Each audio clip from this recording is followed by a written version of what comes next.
함께 나누실 말씀은 고린도전서 15장 4절 한 절 말씀입니다. 신약성경 283페이지 2페이지에 있습니다. 우리 화면을 보시면 될 것 같습니다. 고린도전서 15장 4절 말씀 신약성경 282페이지에 있습니다. 찾으셨으면 우리 함께 한 목소리로 같이 읽겠습니다. 장사 지낸 바 되셨다가 성경대로 사흘 만에 다시 살아나사. 아멘. 하나님 승기의 은혜를 알게 하옵소서. 네, 여러분 오늘 소요리 문답 28번 그리스도의 높아지심, 승기라고 얘기합니다. 높아지심이 어떻게 이루어졌습니까?에 대해서 나누려고 합니다. 제가 문제를 읽으면 답을 읽어주시기 바랍니다. 그리스도의 높아지심이 어떻게 이루어졌습니까?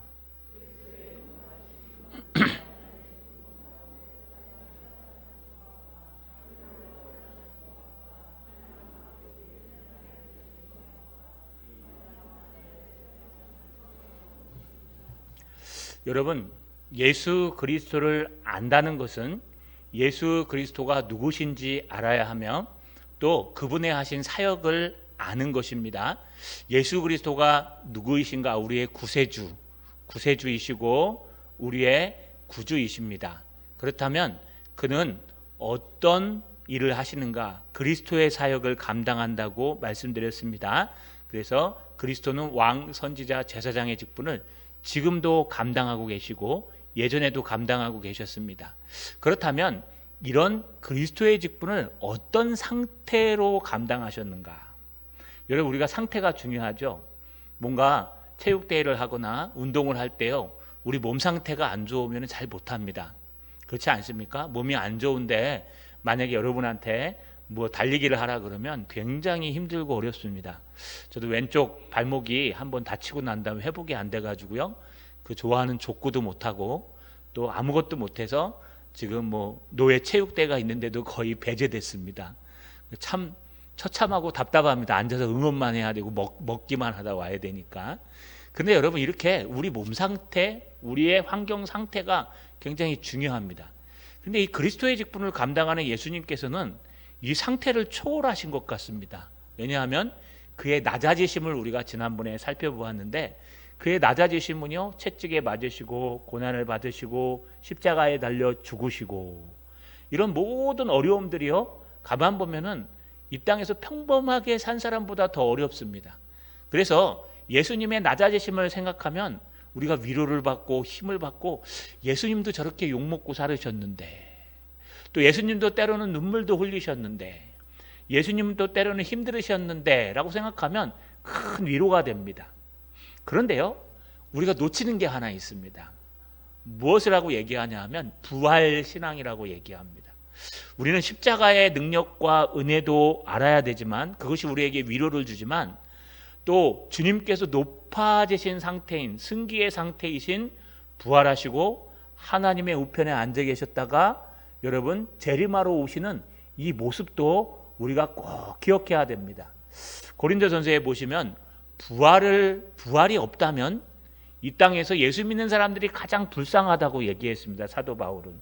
왜냐하면 고생하고 죽어서 부활하지 못한다면 그것이 뭐 어떻게 종교가 신앙이 되겠는가? 잘 죽는 게 중요한데, 그래서요, 중요한 것은 주님의 높아지심은 우리에게 다가오지 않지만 낮아지심보다 더 큰 은혜와 힘이 있다는 겁니다.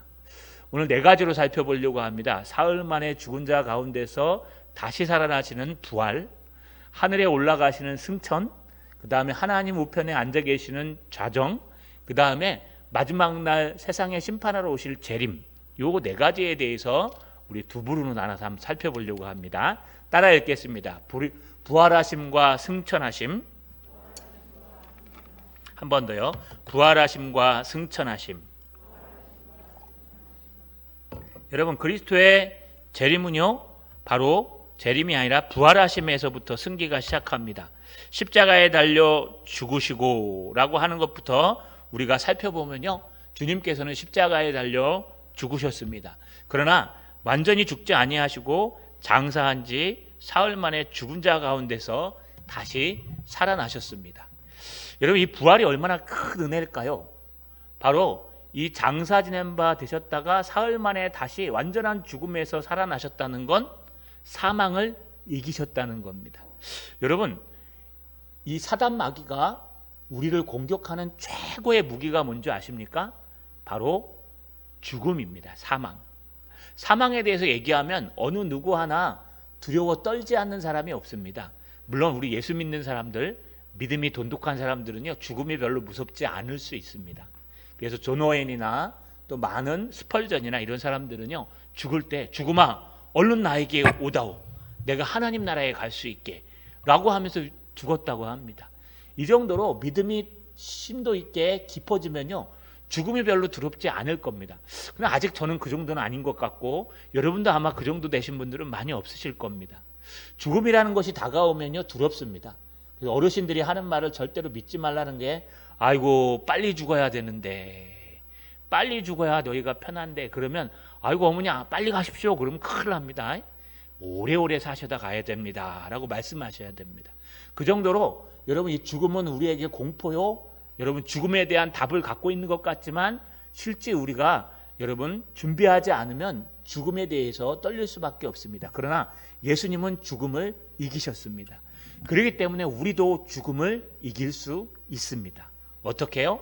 예수 그리스도를 붙들고, 주님의 십자가를 붙들고 주님이 부활의 첫 열매가 되셨기 때문에 우리도 사망 권세를 이기고 부활할 수 있다는 것, 언젠간 부활할 수 있는 모습으로 만날 수 있다는 것, 이것이 우리에게 주시는 부활의 큰 능력이요, 이런 신앙을 갖으셔야 됩니다.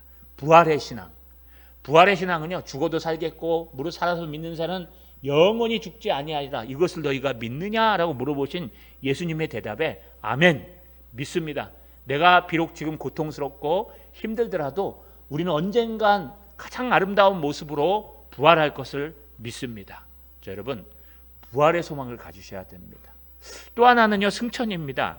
이 주님께서 감람원에서 승천하시기 전에 부활하셔서 40일 동안 제자들과 함께 하셨습니다. 그 이전에 제자들의 모습을 보시면요, 굉장히 힘이 없었습니다. 그래서 어떤 제자는 엠마오로 자기의 고기잡이를 하러 올라가는 제자들도 있었고, 갈릴리에 가서 여러분 다시 고기잡이 했던 베드로도 있었고, 여러분 많은 제자들이 실망하고 예수님이 떠나자 정말 낭망하고 각자 고향으로 각자 포기한 상태로 여러분 살고 있었습니다. 그러나 주님께서 부활하시고 사흘 만에 다시 살아나셔서 40일 동안 제자들과 함께 계셨습니다. 어떤 제자는 엠마오로 가다가 부활하신 주님을 만나서 주님 승천하시기 전에 40일에 대해 가는 연구를 받았고, 그래서 어떻게 보면 제자들에게 이 40일은요, 특별 수련회와 같은 날입니다. 수련회 2박 3일만 제대로 해도 사람들이 변하거든요. 그런데 이 수련회를 40일 동안 부활하신 하나님과 함께 수련회를 한다면 어느 정도 영광스러울까요? 그분은요, 십자가에 구멍 있는 인격 몸 그대로 갖고 계셨어요. 그런데 벽을 통과하고 시공간을 초월하는 하나님의 능력을 갖고 계셨습니다. 그래서 쑥 나타나셨다가 쑥 사라지셨다가 또 앞에 실제로 나타나서 만져보아라, 그리고 믿음 없는 너의 믿음을 회복하라 라고 도마에게 말씀하셨습니다. 그 정도로 우리의 부활체는 영광스러운 부활체가 되는데, 그 부활하신 주님께서 40일 동안 가르쳐 주셨고, 그 부활을 목격했던 사람들이 여러분 마르티리오, 증인들이 되어서요, 이제 복음을 전하러 나간 것입니다. 여러분 한번 생각해 보십시오. 예수님께서 돌아가셨다가 장사 지냈고 피 흘려서 다 죽는 것을 보았습니다. 근데 사흘 만에 다시 살아나셔서 살아나신 그 몸이 제자들에게 나타나셨어요. 여러분, 죽었다 살아난 것만 해도 야 기적이라 라고 했는데, 죽었다 살아난 그분이 나를 만져보고 믿음을 가져라, 나를 만져보지 않고 믿는 자는 복되도다라고 말씀하셨습니다. 그래 제자들은 여러분 생각이 바뀌지 않겠습니까? 부활하신 주님을 보고 죽음에 대해서 여러분 두렵지 않아질 것입니다.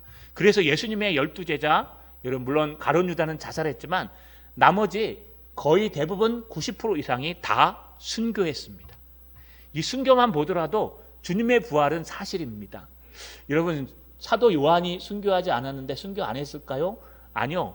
전설에 의하면 사도 요한은 여러분 머리카락이 섞인 밥을 먹고 뜨거운 물에 던졌는데도 불구하고 살아나고 해가지고 반모섬에 유배를 보낸 겁니다. 근데 마지막에는요, 아마 맹장염으로 죽었을 것이다 하는 사람들이 있습니다. 어떻게 죽었는지는 몰라요. 물론 90세 넘어서 돌아가셨으니까 노안으로 돌아갈 수 있겠지만 그래도 순교에 가깝게 죽었습니다.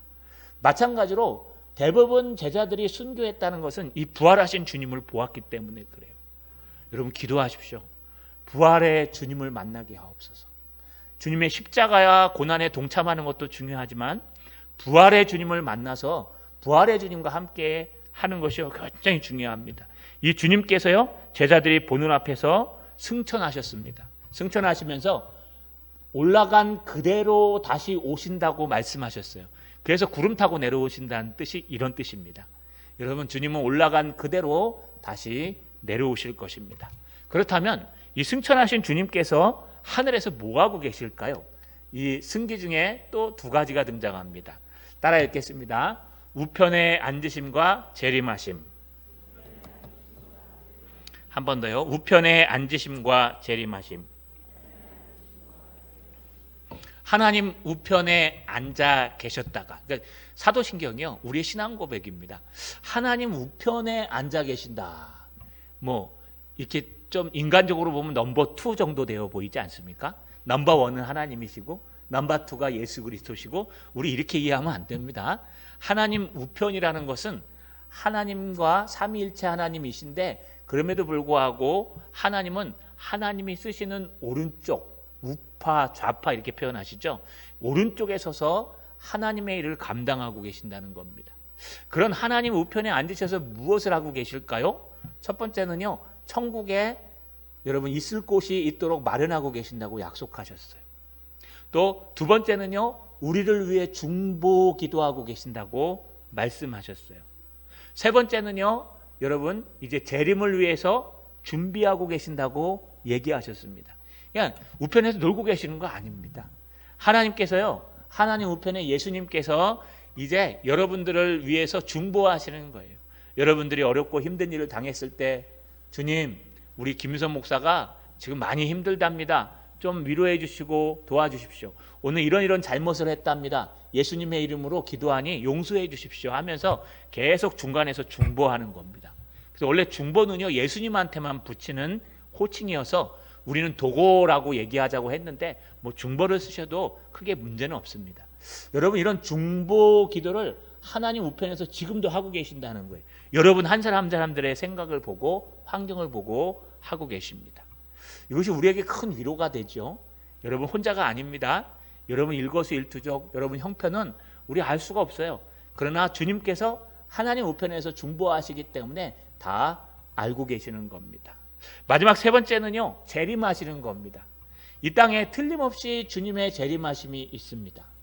또 주님께서는 재림하신다고 성경 곳곳에서 계속 말씀하고 계십니다. 그렇기 때문에 우리는 마라나타, 주 예수여 어서 오시옵소서 하고 주님의 재림을 기다리는 신앙을 갖고 있습니다.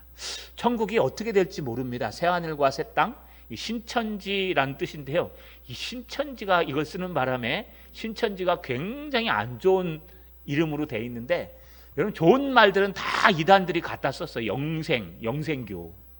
또 여러분 신천지, 새하늘과 새 땅, 신천신지, 신천지. 그러다 보니까 이 단어를 쓰면 좀 이상합니다. 근데 굉장히 좋은 단어예요, 원래는. 그래서 마지막 때가 되면 새하늘과 새 땅이 임하는데 두 가지를 얘기합니다. 주님 재림하실 때 여러분 천국이 어디에 이루어질 것이냐. 첫 번째 의견은요, 이 땅이 아닌 하늘에 또 다른 세계의 천국이 있을 것이다 라고 표현합니다. 그렇기 때문에 그 천국에 지금 주님은 집을 만들고 계시고 그 천국에 우리가 있어야 할 곳을 마련하고 계신다라고 표현합니다. 또 하나는요, 이 땅이 회복되어서 새하늘과 새 땅이 될 것이다. 왜냐하면 여러분 어린이들이 독사굴에 손 놓고 장난쳐도 물지 않는 참사랑과 기쁨의 그 나라가 이제 속히 오리라. 이 말이 그 하늘나라에 가면 어린 양도 있고 사자도 있고 염소도 있고 뱀도 있다는 겁니다. 독사도 있고. 그러니 또 다른 세계에 하나님이 만들어 놓으실 수도 있지만 그걸 보면은 아마 이 땅이 회복되어서 변화되어서 지구가 변화되어서 천국이 될 것이다. 그래서 실제 에덴 동산이 어디쯤 있었을까요, 여러분? 에덴 동산이 티그리스 유프라테스 강 정도, 지금 시리아 쪽에 있는 그런 강 정도에 있을 것이라고 봅니다. 근데 에덴 동산이 어떻게 사라졌을까요? 노아의 홍수에 의해서 사라졌습니다. 에덴 동산은 다른 세계가 아니라 이 지구에 있었던 실제로 하나님이 만드신 동산을 얘기한다고 표현합니다. 그러면 에덴 동산의 회복이 천국이라면 분명히 천국이 이 땅에서 이루어질 것이다. 그래서 이 땅에 새하늘과 새 땅이 이루어지고 하나님의 나라가 이 땅에 임할 것이다. 여러분이 살고 있는 이 땅이. 그럴 수도 있습니다. 이 두 가지 다 우리가 믿고 인정합니다. 그러나 마지막 때 확실한 건 주님이 재림하셔야 이런 모든 것들이 이루어지고 있다는 거. 또 그 전에 우리가 요한계시록을 살피고 있죠. 어떤 어려움들과 환란이 있을지에 대해서 예고하고 있다는 거. 이게 우리의 신앙입니다. 이 네 가지, 여러분, 주님의 부활하심, 승천하심, 하나님 우편에 앉아 계심, 언젠간 심판주로 재림하심. 이 네 가지는 우리에게 가슴에 와 닿지는 않지만 이 신앙을 가져야지만 우리 신앙이 완성되고 흔들리지 아니하고 영적인 세계, 또 하나님의 나라, 또 우리가 죽음 이후의 세계에 대해서 확신을 갖게 된다는 것입니다. 여러분, 말씀을 마치겠습니다. 우리 이 네 가지를 꼭 묵상해 봅시다. 이번 한 주간 동안에 주님이 부활하셨으니 나도 부활할 것이다.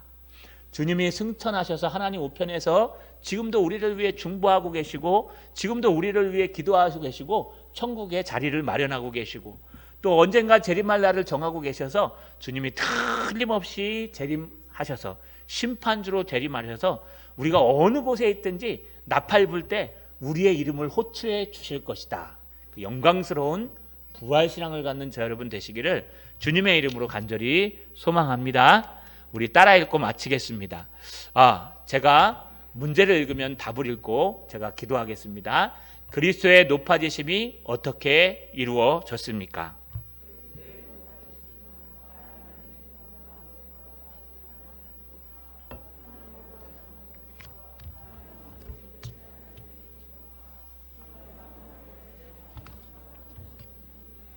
아멘.